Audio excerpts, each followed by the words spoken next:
পাঁচগাঁও নেত্রকোনা জেলার সীমান্তবর্তী কলমাকান্দা উপজেলার রংছাতি ইউনিয়নে অবস্থিত একটি গ্রাম। প্রাকৃতিক সৌন্দর্যে ভরপুর একটি পাহাড়ি এলাকা। পাঁচগাঁও বাংলাদেশের অন্যতম সুন্দর গ্রাম। এখানকার চন্দ্রডিঙা পাহাড় স্থানীয়দের কাছে পাঁচগাঁও টিলা বা কলমাকান্দার পাহাড় নামে পরিচিত। জনশ্রুতি অনুযায়ী শত শত বছর আগে চাঁদ সওদাগরের নৌকা এখানে ডুবেছিল। পাহাড়টির আকৃতি নৌকার মতো হওয়ায় এর নামকরণ হয়েছে চন্দ্রডিঙা পাহাড়। পাঁচগাঁও ভ্রমণে গেলে চন্দ্রডিঙা পাহাড়ের পাশাপাশি ছোট ছোট ঝর্ণা, ঝিরিপথ এবং সবুজ সমতল ভূমি দেখতে পাওয়া যায়, যা প্রকৃত প্রেমীদের মুগ্ধ করে।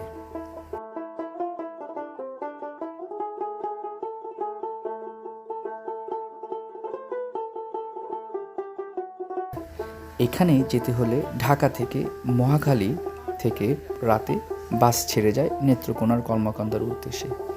এই বাসগুলোতে ভ্রমণ করলে ভোরবেলায় আপনি কলমাকান্দা বাজারে পৌঁছাবেন।